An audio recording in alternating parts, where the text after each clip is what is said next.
El 20 de enero de 2026, mientras el oro batía récords históricos, el mayor centro de comercio de oro en China entró en colapso. Multitudes se reunieron para protestar en las calles de Shenzhen. Personas llorando, gritando, exigiendo la devolución de su dinero. Muchos chinos perdieron grandes sumas de dinero. La policía incluso llegó con escudos, bloqueando cámaras y deteniendo a manifestantes. Se estima que $2.000 millones simplemente desaparecieron. 150.000 inversores lo perdieron todo de la noche a la mañana. Y parece que esta no es la primera vez que algo así sucede en China. Hoy vamos a hablar sobre el colapso de Jianburui, la mayor plataforma de oro de Shenzhen, en China. Hablaremos de los testimonios de las víctimas que perdieron los ahorros de toda una vida, y también de un patrón muy preocupante que China viene repitiendo desde hace décadas cuando se trata de fraude financiero. Suscríbete al canal para estar al tanto de todo lo que pasa en Asia.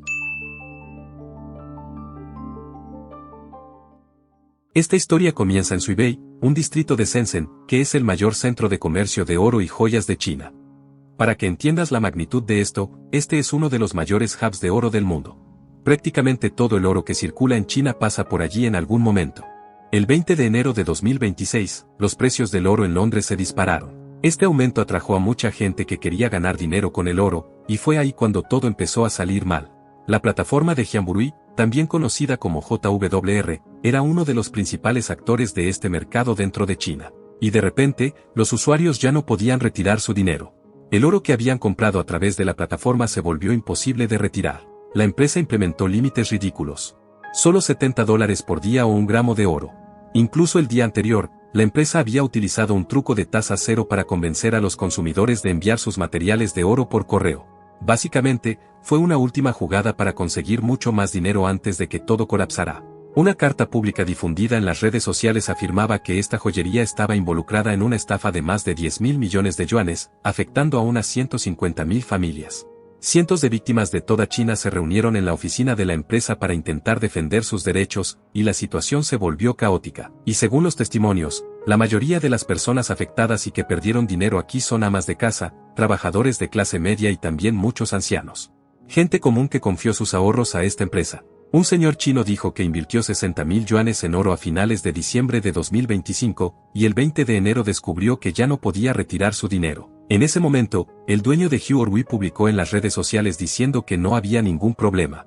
Pero cuando pasaron los días sin ninguna actualización, sin rendir cuentas a los clientes, ese mismo señor sintió que algo estaba mal. El 26 de enero fue a la oficina de la empresa en Shenzhen con su esposa, y dijo a los medios que había más de 100 personas en el lugar buscando lo mismo.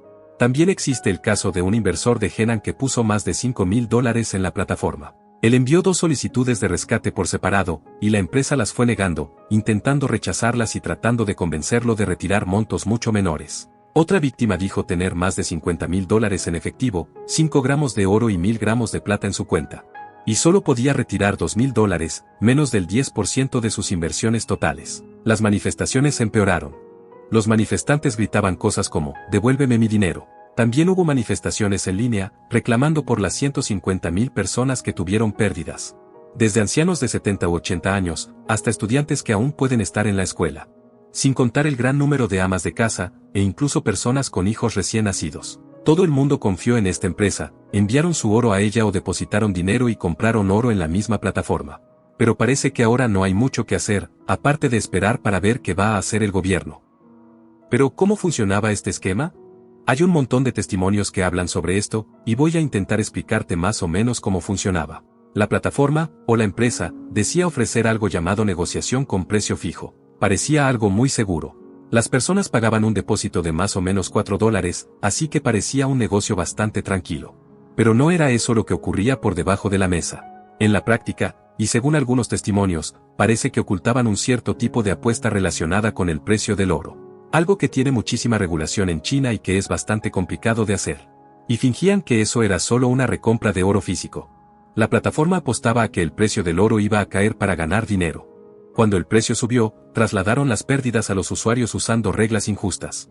Es decir, los usuarios están reclamando que se aprovecharon de la ignorancia de la gente. También decían que la negociación funcionaba a las 24 horas del día y tenía alta liquidez. O sea, que teóricamente podías retirar en cualquier momento. Pero, en realidad, el dinero solo iba girando de un lado a otro. Y usando el dinero de los nuevos usuarios, pagaban a los usuarios antiguos. Es algo muy parecido a los esquemas piramidales. Cuando mucha gente intentó retirar al mismo tiempo, el sistema colapsó. Cuando el precio del oro subió rápidamente y la empresa terminó perdiendo dinero con eso, no pudo pagar lo que debía. Y peor aún, los clientes que compraron otros tipos de metales ni siquiera fueron incluidos en esa cuenta. Lo que levanta la sospecha de que tal vez la empresa nunca tuvo realmente ese metal. Y aquí la cosa se pone mucho peor. El 22 de enero, muchos inversores se reunieron para intentar recuperar su dinero y tuvieron un enfrentamiento con el personal del lugar. El problema es que la situación se salió de control, y hay testimonios de que mucha gente incluso fue detenida. Y parece que, en lugar de escuchar a las víctimas, el gobierno local envió policías antidisturbios y guardias de seguridad para intentar mantener el orden, impidiendo que las personas protestaran.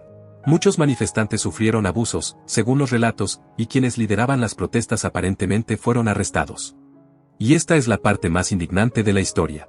Los manifestantes dijeron que solo querían recuperar el dinero que habían invertido. Y, aún así, la empresa ofreció devolver solo el 20% del valor. Yorui presentó dos opciones, recibir el 20% de una sola vez o el 40% dividido en 12 cuotas. Pero, en la práctica, muchas personas recibieron incluso menos de ese 20%. Y, como si eso no fuera suficiente, para intentar retirar cualquier cantidad, las víctimas tenían que firmar 3 documentos. Uno de ellos se llamaba Carta de Perdón Criminal, en la que la persona renunciaba a demandar a la empresa en el futuro, sin importar cuánto recibiera. Muchos se negaron a firmar estos acuerdos absurdos y se quedaron sin recibir nada. Y parece que este no es un caso aislado. Varias plataformas similares en toda China enfrentaron crisis del mismo tipo. Consumidores de todo el país relataron en cartas que encontraron fraudes en diversas joyerías de Shenzhen, involucrando grandes sumas de dinero y víctimas de todas partes. Y la mayoría, aparentemente, son estafas. Muchas empresas usan el mismo esquema. Fingen tener dinero y capacidad para cumplir el acuerdo y atraen clientes ofreciendo precios de compra muy por encima del valor de mercado.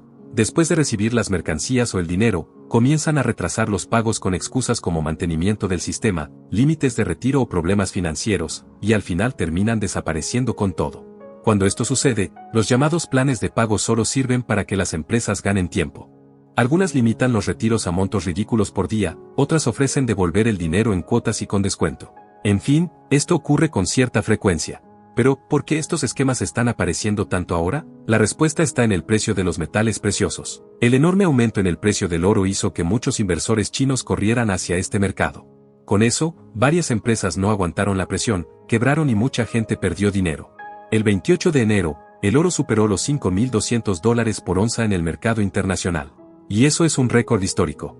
Con la economía mundial tan inestable y varios conflictos ocurriendo en muchos lugares, el oro pasó a ser visto como la inversión más segura. Y eso mantuvo el precio muy alto, algo que empezó justo después de que el oro subiera mucho el año pasado.